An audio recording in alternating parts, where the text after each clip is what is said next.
Good afternoon, Year 4. This is our history lesson, and you're probably doing this in the afternoon, so some of you are probably feeling a little bit sleepy. You've been working hard all day. So before we start, I want you to stand up, and I want you to copy the actions to this well-known song that we're going to do. So stand up, find the space. Okay, and you can do what I'm doing, okay? Bounce your knees. Let's go. Okay. Sleep, sleep, sleep. Wave your hands. Off those knees. Hit your eyes. Hit your eyes. Sleep. Go for a walk. Go for a walk. Let's see you swim. Swim. Now ski. Ski. Spray. Spray. Macho man. Macho man. Sound your horn. Sound the horn. Whack, whack. Sound the horn. Whack, whack. Ring the bell. Okay. Okay. Kiss. Comb your hair. Comb your hair. Wave your hand. Wave your hand. Come on, wave your hands. Superman. Superman.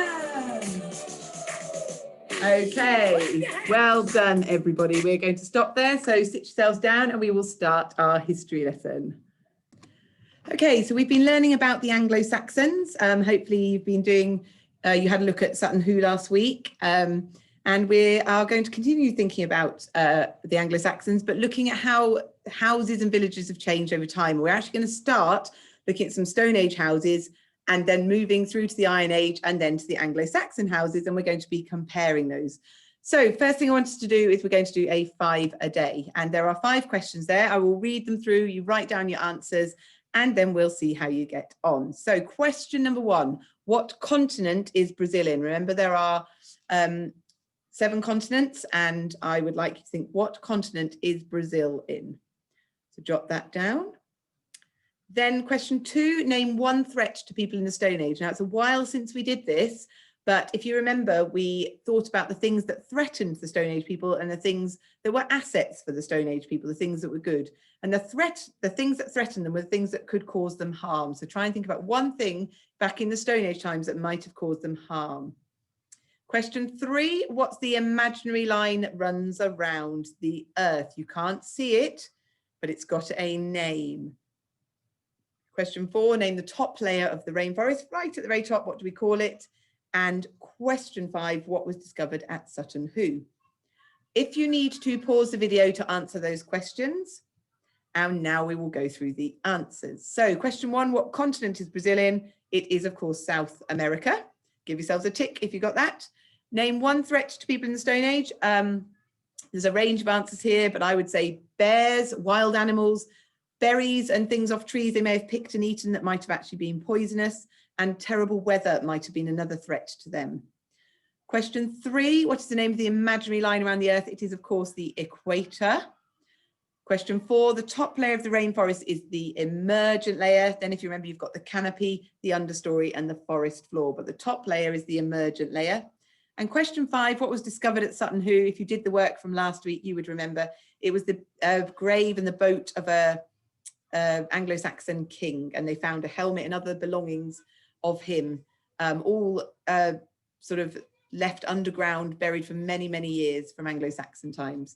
So count up your score and then we will see what exercise you have got to do. So if you got one question correct, you are doing bunny hops. If you got 2 questions correct, star jack. So remember a star jack, you are going to start here and explode into a star and come back down. Question 3 is, question 3, number 3 correct is lunge jumps. 4 is climb the rigging, which looks like this. Okay, jogging on the spot and moving those arms. And 5, you get to choose. So your jump up everybody, your time starts now. Off you go. So if you're bunny hopping, go all around the room. Remember, if you get tired, just keep moving, okay? Star jacks, that's really hard to keep going. Remember, crouch down and a burst of energy as you jump up. And then our lunge jumps, you are changing feet each time, okay? Climbing the rigging, make sure you're using lots of energy with your arms. And obviously those of you that are choosing, it's up to you. You are down to your last 5 seconds. 4, 3, 2, 1, and relax. You can sit down now. Okay. So as I said, we are going to start looking at Stone Age houses. Now you can see from that picture there are quite a lot of different types of Stone Age houses. The Stone Age period was a very, very long time. And over that time, it was still the Stone Age period, but the houses changed. Now to start with, they used caves, and they were ready-made houses already there. They just needed to move in, check there wasn't anything in there like a bear that might be a threat to them. And then they could set up their home. They could build a fire and keep themselves warm and sheltered. Obviously, it would be a bit cold and damp inside a cave, but that's what they did straight away. And that's obviously where the cave paintings came from as well. Moving on a bit, it was still the Stone Age period, but as they moved, as sort of time moved on a bit, they started to make circular houses with wooden posts, and they made the outer layer out of animal skins, okay, to keep them warm, which would have kept them warm, but inside it would have been very dark, and as well, if the bad weather came, they would have probably got wet, and those houses could easily have fallen down as well. Now, inside those houses, they made the floor out of a layer of moss or reeds or other soft plants, so it was comfy for them to lie on when they went to sleep. And it was just one-roomed house. Moving forward in time, they then started to make their houses out of wood, and they would have got wattle, which was woven wood, and daub, which is like a mud and straw, like a bit like clay. They would have helped stick everything together. And the roofs were thatched, where they got twigs and leaves and they woven them together and they made these roofs. Again, lots of shelter, but wouldn't necessarily have been able to withstand a really big storm. And if it had been if there'd been a lot of rain, they would have got wet inside as well. And then eventually the Stone Age people made round houses, and you saw an example of this when we looked at Skara Brae. If you remember when we looked at Skara Brae, it was a settlement of Stone Age houses where they were all linked by little tunnels, okay? And they were built into mounds of rubbish, okay, which is where they tended to build them. And basically, because they were built into these mounds, they already had some stability. They were usually round, and they had beds. They had one room in the middle. They'd have beds and storage shelves. So they tried to make it as comfortable as possible. Again, the roofs were made from straw or animal skins or turf laid over the top. And again, they would have kept warm. It was a shelter, but you need to think about when we have really bad weather, how would these houses have stood up against that? So moving forward into the Iron Age houses, and they were round, okay, so the Iron Age houses were round. Some of them were very large, some of them were quite small. They didn't have chimneys, although they had a fire in the middle. They would have been quite smoky inside, but the smoke would have gone out of the thatched roof, so they didn't actually have a chimney, okay. And in the center of the house they had their fire. That's often where they put their fire, which they would have used for cooking and keeping them warm, and of course it would have enabled them to see. And some of them might have had an oven to bake bread, but not very many of them. And the roofs were thatched again, and it was made out of big, large bits of wood called timbers. And the walls are made from wattle and daub again, which is this kind of woven sticks, and then the clay-like stuff to stick it all together. So not that dissimilar. They were maybe a bit larger than some of the Stone Age houses, and they started to develop the things that they put inside their houses as well. And if you remember, one of the biggest differences was the Iron Age hill forts. And we also looked at that when we did our history before Christmas. And if you remember, the hill forts were built on a hill, that's such as their name. And they put big defenses around their hill forts. And they put the big sort of stakes in the ground, which are big wooden poles, if you remember, with spikes on. And they were up above so that they could see if anyone was coming to attack them. They had the advantage because they were high up. So this is where they started building an Iron Age settlement, all on a hill surrounded by a big, big wall. And inside the settlement, different people had different jobs, and they grew their own crops up there. They had animals up there, and they lived and worked up there, okay? And it was full of houses, and each house had one room. So that was the Iron Age. That's a big difference in the Iron Age. They built these hill forts, okay? And one of them you could still go and see the remains of is in a place called Dorset at Maiden Castle.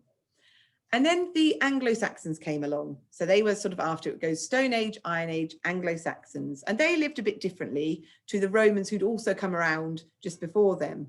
Okay. The Anglo-Saxons tended to live in small villages instead of very large places. and they often found a clearing or made a clearing in a forest and set up lots of little houses. They lived in their own family houses, and they used to have a set that were all sort of built around a central point, which is where the chief of that village would live. So you can see there a picture of a typical Anglo-Saxon village, and you can see that there would maybe be a bigger house where the chief would live. They'd also have in a clearing, they would very often settle near a river. Why would they settle near a river, do you think? That's right, so they could get the water, and it would provide water for their animals to drink as well as for them to use. They would keep animals on the land, they would use the land and farm in the land as well. Okay. And the chief of the village would always live in the larger house because he was seen as more important, and also they might have had a meeting hall where if they needed to discuss things, they would all have gone. Okay, they had their fields for growing their crops, which I've already mentioned, and they lived in the smaller houses. Okay, they made their own pots as well. So village life was quite simple, but everybody had jobs to do, everyone was working. Some people had to look after the animals that were there as well. And also they needed to keep watch from wolves and things that might have been on from the forests that were coming in. Okay, so that's our Anglo-Saxon village really, and they built these rectangular houses and very much around a central chief's house.